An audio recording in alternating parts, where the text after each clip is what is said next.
All right. 7:01, we're going to call the meeting to order. We'll start by rising for the Pledge of Allegiance. Pledge allegiance To the flag of the United States of America and to the republic for which it stands, one nation, under God, indivisible, with liberty and justice for all.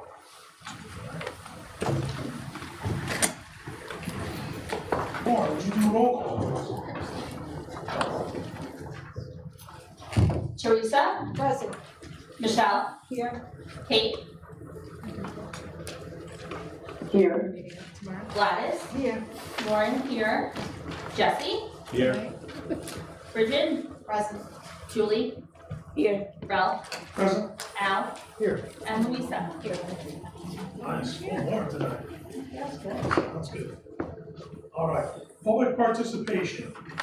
The board welcomes public participation and asks that comments be limited to 3 minutes. The public may offer objective comments of school operations and programs that concern them. The board will not permit any expression of personal complaints or defamatory comments about the Board of Education, personnel, and students, nor against any other person connected with the Danbury school system.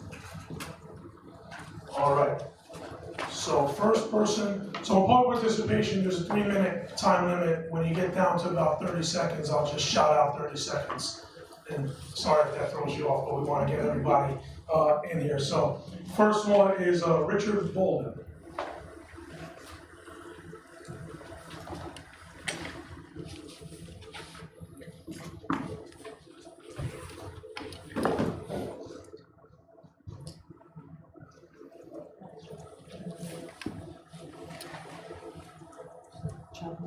It's on? Oh. Just let me know when I can go. Here. Oh, my time is ticking? No, just now. I started now. Okay, Yeah, that's perfect. all right. Well, dear members of Danbury Board of Education and residents of Danbury, my name is Richard Bolden. I am the Family and Community Engagement Manager for Elevate Church Schools here in Danbury, the state-approved operator for the proposed Danbury Charter School. I moved to Danbury in 2015 and worked at Danbury Hospital while attending graduate school for social work. Fast forward, I now have a wonderful daughter who currently attends Danbury Public School. I'm here today to thank the superintendent and the Board of Education for your dedication and commitment to provide a quality education to close to 12,000 students enrolled in the district. I also want to clear a couple of misconceptions that have been circulated around Danbury Charter School, as well as share the added value the Danbury Charter School will bring to Danbury families. It has been publicly stated that once opened, Danbury Charter School will add a financial burden to Danbury Public Schools. This is not true. The opening of the charter school will have the opposite effect. By state statute, DPS is protected from any loss of state or local funding as an alliance district under the revised BCS formula that was passed in 2022. The revised BCS formula hold harmless component states that alliance districts are held harmless and will receive the greater of their grant amount, current year grant or prior year grant. This in addition to the Minimum Budget Requirement Act prohibition of alliance district towns from reducing the district funding translates to Danbury Public Schools retaining all of its state and local funding in spite of the reduction of students due to the charter school opening. The only charge the Danbury Public Schools are statutorily responsible for as it relates to the charter school is providing transportation and special education services to students attending the school. Services that currently also are being provided to Danbury students attending private schools within the district boundaries. These services currently represent approximately 27% per pupil expenditure for eligible students in Danbury. This means that 73% of the total revenue generated for each student will remain in the district. In spite of the students being served at the charter school, in real numbers, this averages to about $750,000 per cohort net savings for the district, 30 seconds. or $5.5 million in net savings once the school reaches full maturity. Additionally, Danbury Charter School will serve 110 students per grade level to a maximum of 770 students. In conclusion, this will help alleviate overcrowding. If you have any questions in what I presented today, please feel free to reach out to myself or other members of the Elevate Charter School team. Thank you for allowing me this opportunity to set the record straight. Thank you all.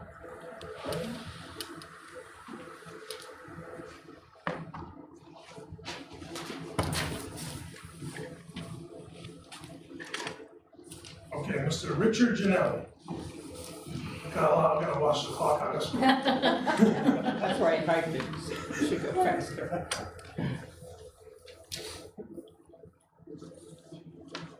Here you go. Yes, this is on? Yes. Okay, thank you. Good evening, Mr. Walston, Chairman, ladies and gentlemen of the board, and Captain. I'm here tonight to say thank you and congratulations to Mr. Walston, his team, and his staff for his successful accomplishments to establish a rapport, a relationship, and confidence with the city's administration. This is no small task, as it's been almost 2 decades, if not more, to gain this relationship and support. This means there is confidence in the educational plan provided by Mr. Walston to have the administration fully fund the budget request. Some may say the support was necessary as the city undertook the cost of building the academy. However, I remind you several years ago, the previous mayor sat here and told this body he would build an addition onto the high school, but it was not going to finance the staffing of the facility. Here's the difference between moving ahead versus 1 step forward and 2 steps back. Don't take this accomplishment for granted. The years ahead are going to be most difficult to attain those incredible high forecast funding dollars never before heard. Therefore, so this year will not be an anomaly and hopefully the norm, I would suggest starting right now by changing the communication process to educate the public and the administration on your plans, strategy, and needs. Continue to be transparent and build trust and confidence in the district's education plan. Thank you very much. Thank you. That was a record, Rich, thanks. Yeah. Jacqueline Allen.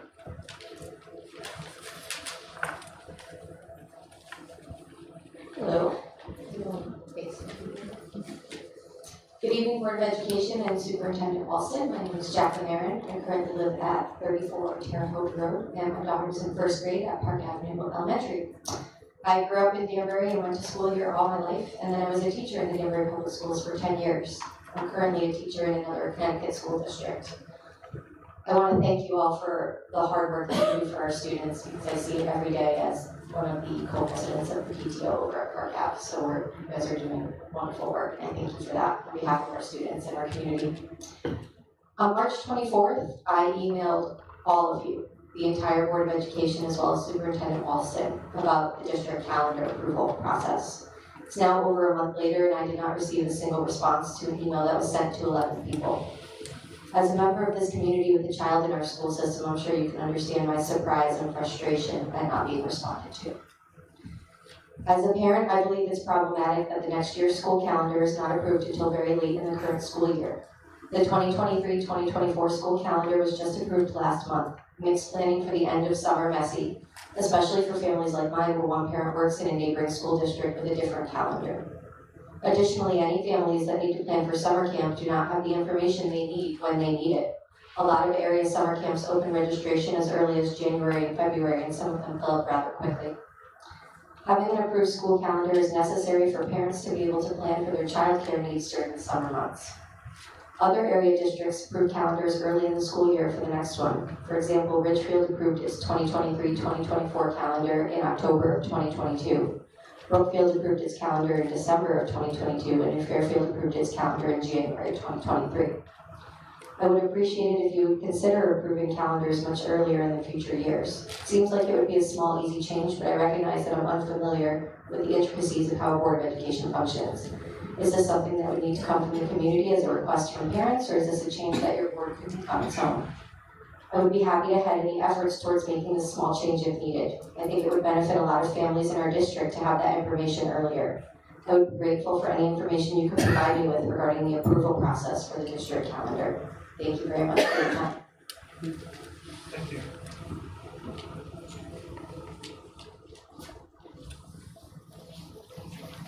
Jessica Gearin? Sorry, I can't. Just if you could state your last name when you come up.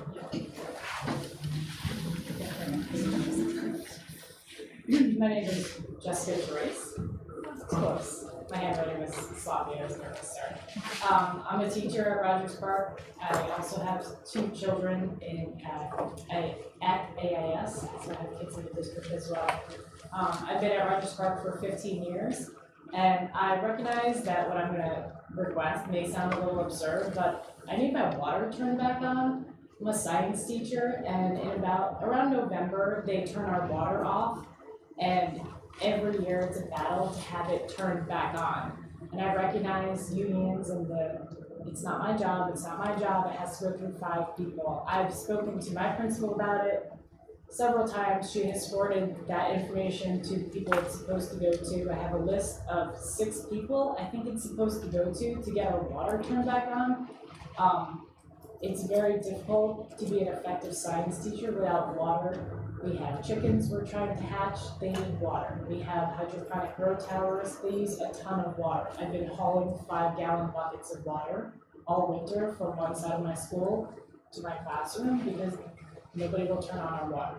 So I'm just requesting that perhaps if there's a way to streamline the process. I'm not asking for a huge maintenance request here, just someone to turn the knob on, to turn the water on in our classrooms, which I know is not any of your jobs, but I don't know where else to go. I've asked everybody and I still that's it. Thank you. Thank you.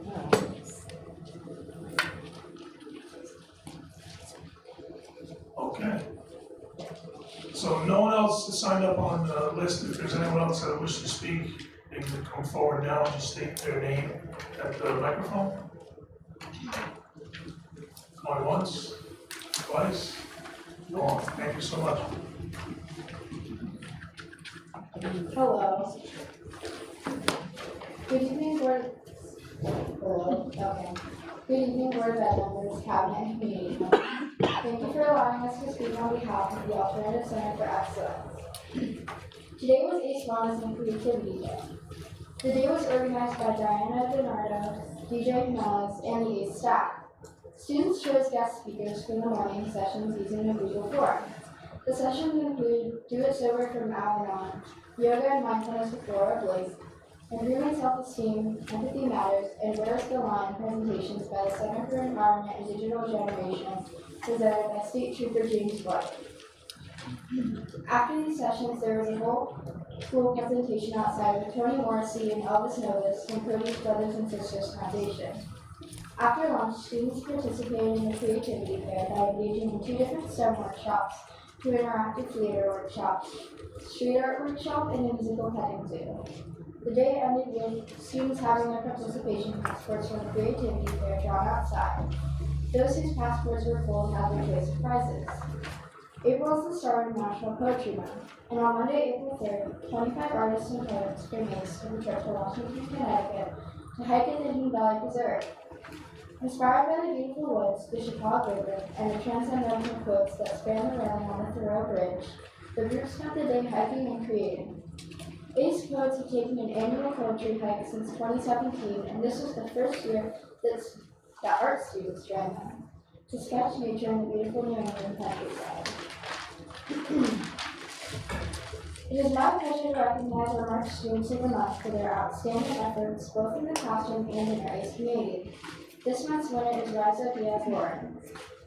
ACE would like to recognize our February Ace of Hearts winner, Nicole Ferrantino, for her caring nature and willingness to help others. The February Ace of Spades winner for her work is Ezekiel Dwayner.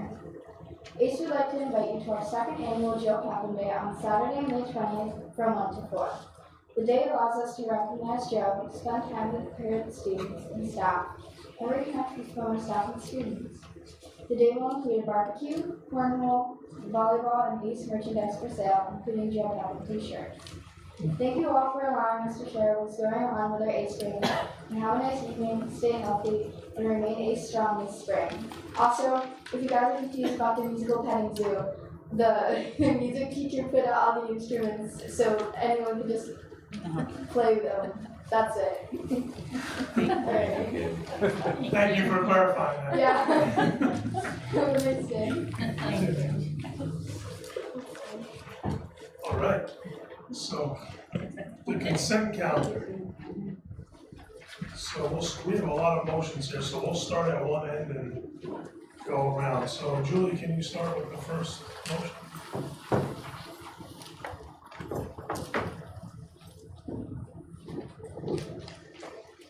Motion that the Board of Education approve the items on the consent calendar, exhibit 2362-62 through 23-66 as recommended.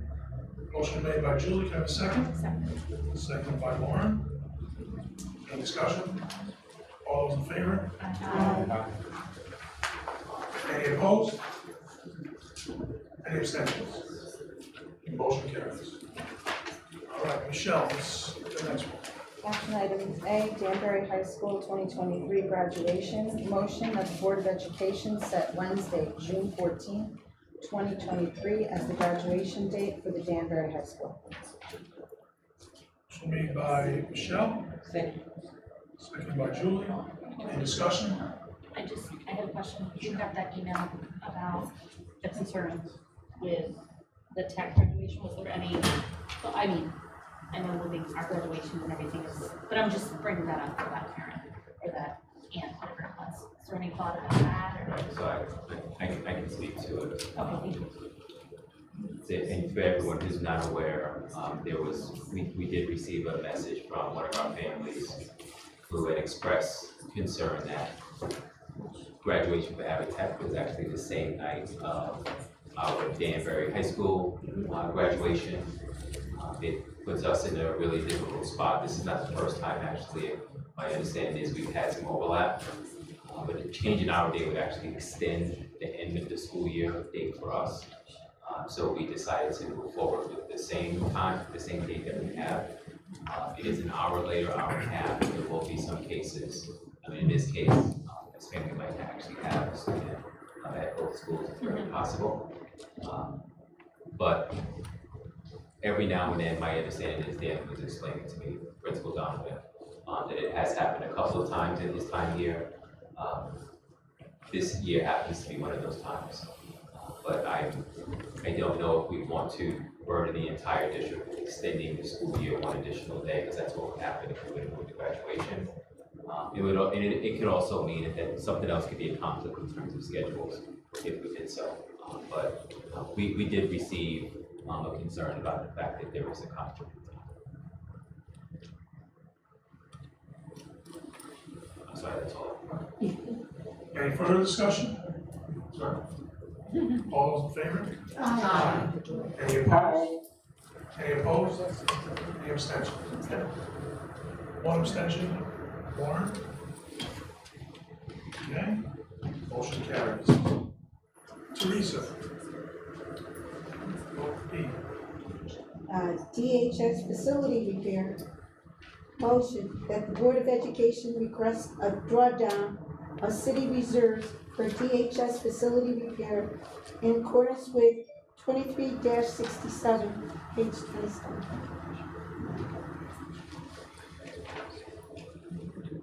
The motion made by Teresa. Second? Second by Jesse. All right, any discussion? All those in favor? Aye. Any opposed? Abstain. One opposed, one opposition from Kate Canetta and one abstention from Michelle Black. No, I'm not opposed. Sorry, there was a delay there. Oh, sorry, okay. So, no opposed, one abstention by Michelle. Okay, motion carries. C, Mr. Russo. Action item C, February 2023 financial report. Motion that the Board of Education accept the February 2023 financial report in accordance with Exhibit 23-68. Motion made by Mr. Russo, Second. second by Michelle. Any discussion? Just a momentary pause. Sure. Some clarification was asked for and was received, and that clarification was a delay in acceptance. And all is in order, we have the full support of our district staff. Thank them for the time and effort for the clarifications. Should we get called the revised If you wish. February report? Yeah, I'm gonna ask him on that. I don't think, it doesn't have to be. Okay. Thank you, Councilman. No, I meant legally, yeah. Yeah. We never, You never approved the other one, so, Okay. so, Again, action item 23-6, exhibit 23-68. so motion made by Al. And a second? I'll second. Alright. Okay, second by Jesse. Discussion we had, all those in favor? Aye. Aye. Any opposed? Any abstentions? Okay, motion carries. Louisa? Motion that the Board of Education accept the March 2023 financial report in accordance with 23-69. Motion made by Louisa, Second. second by Lauren. Any discussion? All those in favor? Aye. Aye. Any opposed? Any abstentions? Okay, motion carries. Lauren, this is a nice one for you. I feel like this was a step.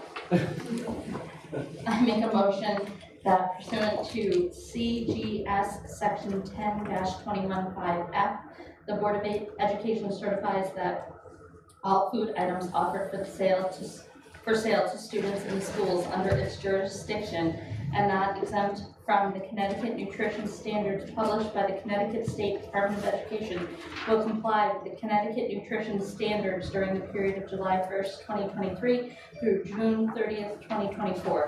This certification shall include all food offered for sale to students separately from reimbursable meals at all times and from all sources, including but not limited to school stores, vending machines, school cafeterias, culinary programs, and any fundraising activities on school premises sponsored by the school or non-school organizations and groups.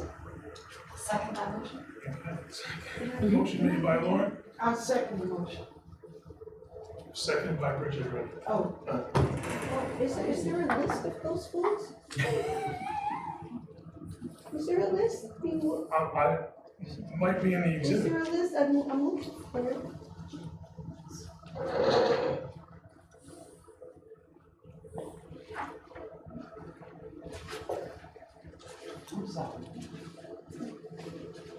No, I don't think it's the list. Super got excited over there. Got excited. I mean, can they sell candy bars? You know, like fundraisers? No. Well, what kind of thing is this? How are they gonna make money? I think that might be addressed in the next motion.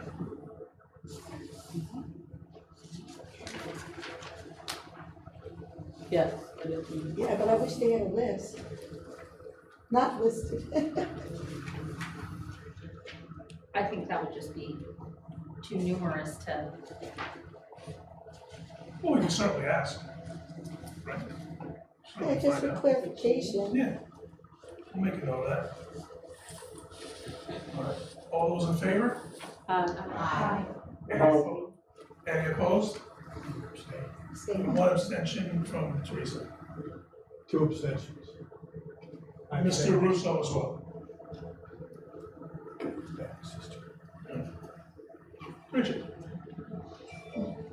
Healthy food certification, food and beverage exemption. Motion that the Board of Education will allow the sale to students of food items that do not meet the Connecticut nutrition standards and beverages not listed in section 10-221Q of the Connecticut General Statutes, provided that the following conditions are met. 1, the sale is in connection with an event occurring after the end of the regular school day or on the weekend. 2, the sale is at the location of the event. And 3, the food and beverage items are not sold from a vending machine or school store. An event is an occurrence that involves more than just a regularly scheduled practice, meeting, or extracurricular activity. For example, soccer games, school plays, and interscholastic debates are events, but soccer practices, play rehearsals, and debate team meetings are not. The regular school day is the period from midnight before to 30 minutes after the end of the official school day. Location means where the event is being held and must be the same place as the food and beverage sales. Motion made by Bridget, I second. seconded by Ms. Cooper. Any discussion? All those in favor? Aye. Any opposed? Aye. Abstain. Any opposed? Abstain. 1 abstention, Another one. 2 abstentions, 3 abstentions. Mr. Russo, Teresa, and Michelle.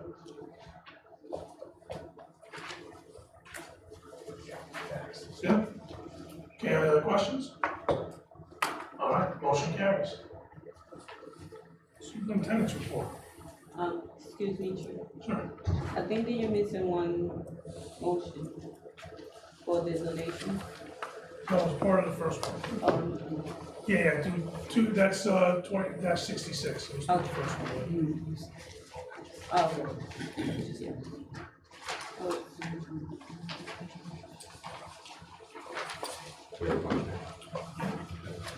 So I have two updates on the agenda, but I would like to include 3 given the festivities last night here in district. So the first report and update I'd like to provide the board, that is Industry Partner Day on April 20th, 2023.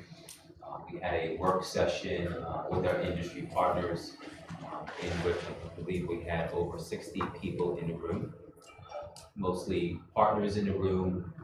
At every table, we had every academy represented in this meeting. In the meeting, we had facilitators work through the curriculum department and working with respective industry professionals, sitting side by side with our teachers, with our assistant principals in an all-day work session, working through, in very broad strokes, beginning to think through what experience could look like for our kids in these respective academies. And so it was an amazing day for us, and really just kind of a launch for what the industry partners, the type of service and support they could be providing for us here in district. At lunchtime, we went by and had a couple of words of encouragement for the group.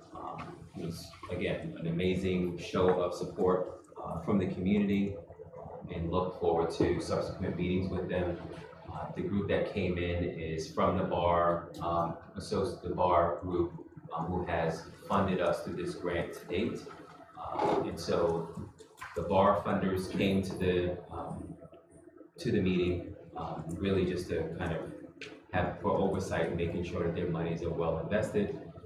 And then we hired facilitators so that all of our people, meaning Cara Casimiro and her directors, et cetera, could also participate in this day-long activity.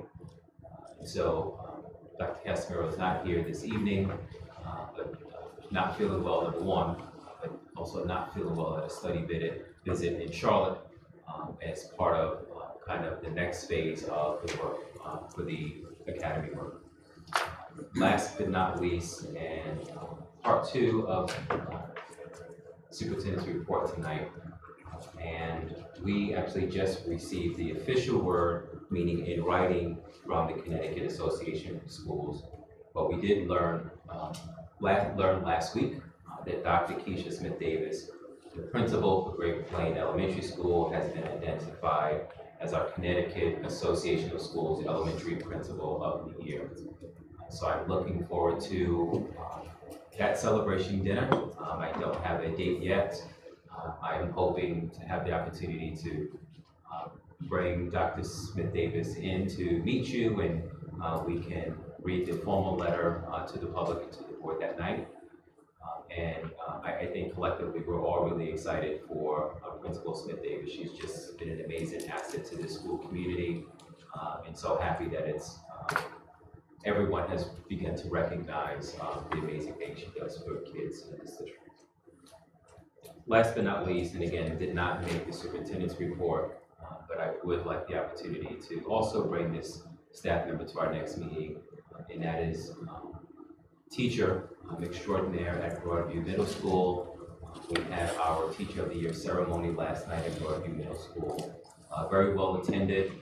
We had a lot of folks in the audience, from families to teachers, rooting on their identified Teachers of the Years. And I'm happy to announce that we have Miss Christine Miller from Broadview Middle School as our Teacher of the Year for the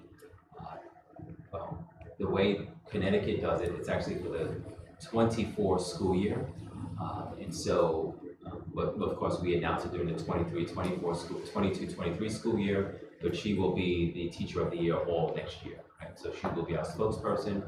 This also makes her eligible for state competition, and she will be one of 169, I guess, teachers across the state of Connecticut, competing for the Teacher of the Year for the entire state of Connecticut.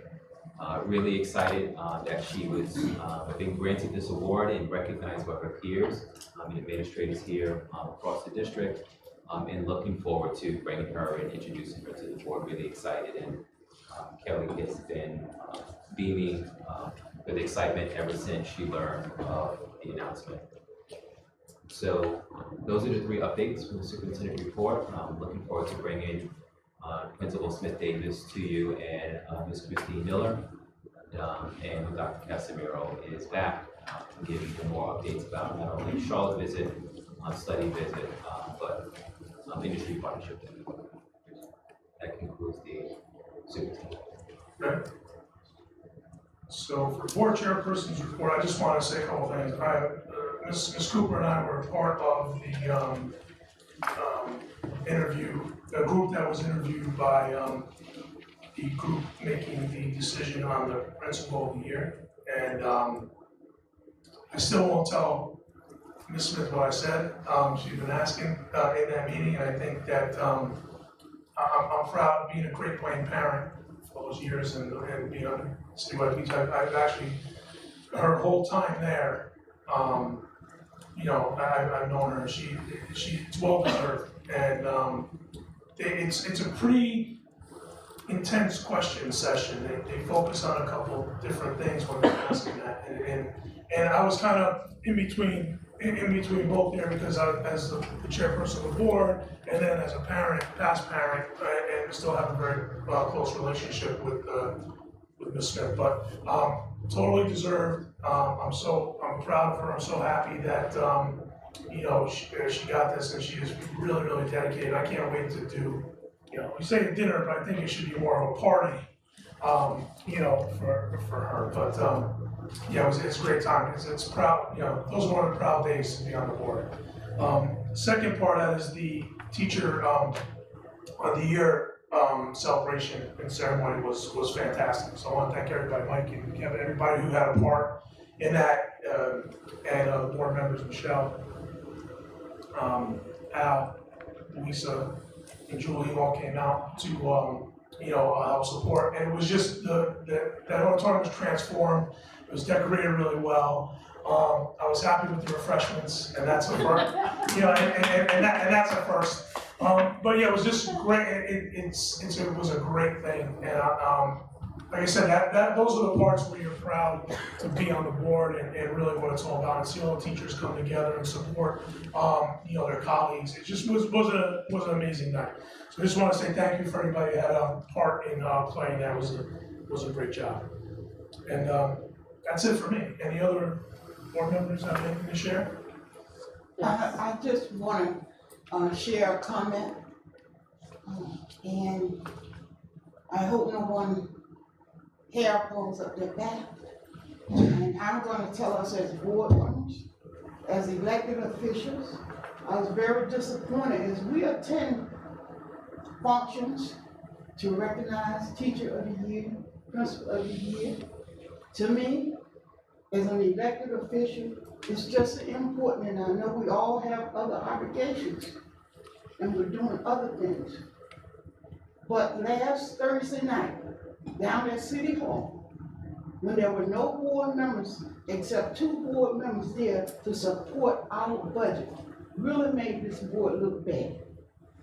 And to me, if no one is down there, but the leadership of this board, you speak and you lead. And it looked really, really bad to me that there was no support for the Board of Ed budget. So this is about the 3rd time this has happened since I've been on the board. And community people have said, where are the board members? Why is it they don't come when we have a public hearing, when the superintendent and his finance director has put together a budget? And no one show up except maybe 2 board members. And only 1 spoke.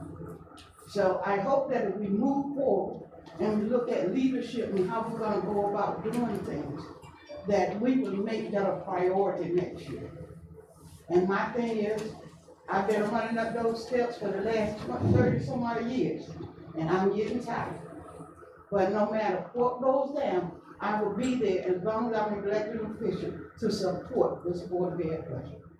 Thank you. Thank you, Ms. Cooper. Anyone else? Yes. I mean, in the same sentence, I would like to say same as Ms. Cooper. I mean, I haven't been to so many, to City Hall. I mean, I was expecting to see more board members, not only at the City Hall, but also at the university event that the Denver Public Schools have Saturday. I mean, not for nothing, I have parents asking like, where are the other members? Like, it's only you and Michelle who was there. I mean, they don't see much interaction, and it's been notorious. I mean, most people keep asking about. I mean, other than that, I just want to acknowledge the hard work that everybody has been doing. Mr. Kelvin, Ms. Casimiro Kelly, at the same time with all these hearings, and all the hard work trying to present to the public in general. But I have general questions regarding, this is something that we have been talking about the amount of hearings that we are being having. And we really want to know, I mean, what's going on after we send them, the kids out to different programs, what happens? And I mean, how do we get to know, I mean, where are they standing? Because at this point, we keep sending people out, keep sending kids out, and we don't know, I mean, what's going on with them, and what is the interaction, how they react to the new environment. And in general terms, that's it. Thank you. Anyone else? Sure. I agree, we need more participation. I've been trying to make every family university, so I got to spend a couple of hours there on Saturday. It was great, got to meet more parents, bringing on a lot of questions regarding the Career Academy. A lot of that, questions that I myself was asking or am not able to answer, so we really need to open up that communication. And there was an event Monday night. I happened to catch wind of it, so I'm going to say that communication out to the public, out to the board, needs improvement. And I agree. I did though go. I could not make Thursday's public meeting. I was not in town, but I did go to the event Monday, the ad hoc education meeting. Yep. And there were many board members there. That's when City Council was, updating us. We had a back and forth, and there was a lot of communication there that was shared with us, especially the $36 million looming fiscal financial crisis that we face. I believe we talked about it in 25-26, and I'm looking for more answers on how we are going to raise that money as a city. Because I know, as it was said that night, Danbury supports education. More than 50% of our education, our budget, our municipality budget goes to education. And it was stated there that night that as opposed to Hartford, which spends a resident will spend 37% to subsidize an education in Hartford. We in Danbury are spending 83% We have a huge, I believe it's $85 million coming up in the next 2 or 3 years. How do we address that? We have to be innovative and we need more options than expecting just to raise taxes. Obviously, they will need to be raised, but I'm concerned. And so I need to speak on that issue. I don't think that we're doing enough to plan out 4, 5, 6 years out to absorb. You know, the 460 students that came here after October 1st last year, we as a community absorbed that. That's like $6 or $7 million. So we need to come up with some answers on how we're gonna pay it, because if we provide a wonderful education and a new career academy, staffing it, we need to be able to make sure that the people that paid for it are gonna be able to stay in the city and go. So, you know, I'm hoping that we have a lot more communication. Thank you.